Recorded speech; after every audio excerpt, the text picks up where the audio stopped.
Misalnya, coba baca tulisan Imam Khomeini menyangkut taqiyah. Itu beda sekali dengan pendapat. Ada perkembangan dong. Coba baca pendapat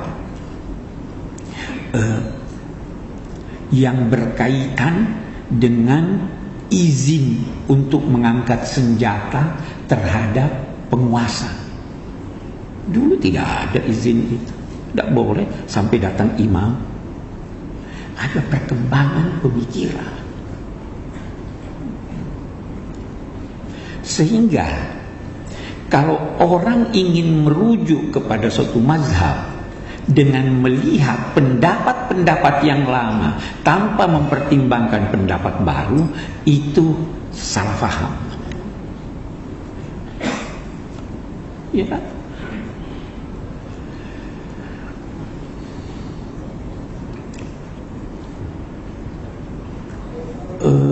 Yang ketiga,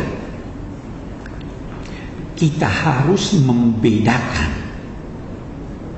antara pendapat intelektual ulama cendekiawan dengan pendapat orang awam. Itu harus dibedakan. Kata Syekh guru saya, Syekh Abdul Halim Mahmud, ada bukunya At-Tafkirul Falsafi fil Islam. Beliau berkata, kita tidak bisa menilai orang-orang Perancis itu dan pemikiran-pemikirannya dengan memperhatikan orang-orang di desa-desa Perancis yang bodoh. Bisa dong. Itu tidak mungkin. Kita tidak bisa menggambarkan, kata Syekh Abdul Halim Mahmud, menggambarkan pemikiran orang-orang Mesir yang masih telanjang kaki, padahal ada cendekiawan-cendekiawannya yang begitu hebat pemikiran-pemikirannya. Nah, kesalahan kita lagi di sini, kesalahpahaman di sini. Seringkali kita mengukur pendapat suatu kelompok tidak merujuk kepada pendapat ulama-ulama. Bisa jadi di Sunni, bisa jadi di Syiah. Tidak mungkin ada kesepahaman kalau seperti itu halnya. Rujuklah, itu sebabnya bagus, rujuklah kepada pendapat ulama kelompok yang muktabar. Jangan merujuk kepada kelompok apapun namanya yang sebenarnya tidak diakui dia sebagai ulama.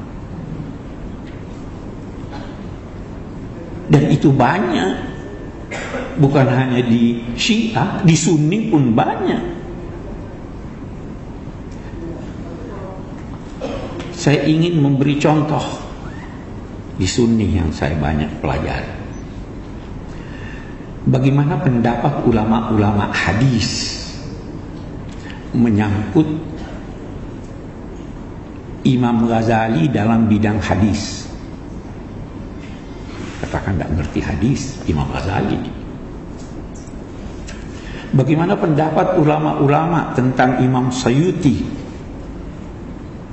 Kata Syekh Muhammad Rashid Ridha, itu orang pengumpul kayu di malam hari.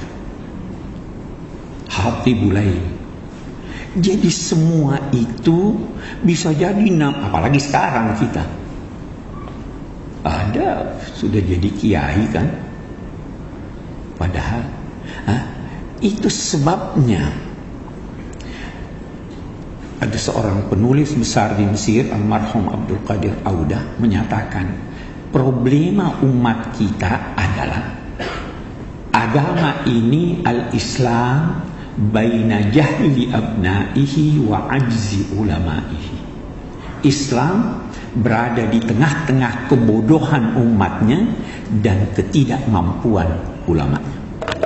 Itu kita. Sekali lagi, ada orang-orang kita, termasuk saya, Pak Quraisy itu Syiah. Saya katakan tidak. Saya bukannya berkata bahwa saya bukan Syiah madhaban karena saya anggap Syiah sesat. Tidak.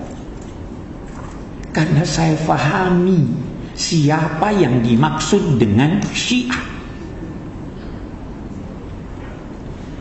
Syekh Abdul Halim Mahmud, beliau itu guru saya. Saya sangat akrab dengan beliau. Beliau berkata begini, mari kita lihat. Jangan beranggapan bahwa seorang yang berpendapat bahwa Sayyidina Ali bin Abi Thalib afdal, lebih utama dari Sayyidina Abu Bakar, Umar, dan Utsman. Jangan berkata bahwa orang yang berpendapat demikian Syiah.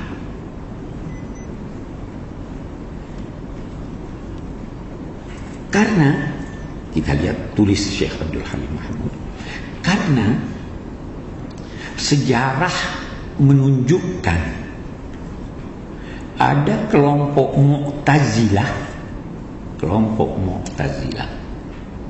yang di Baghdad itu berbeda dalam sikapnya terhadap Sayyidina Ali dengan kelompok Mu'tazilah yang di Basrah.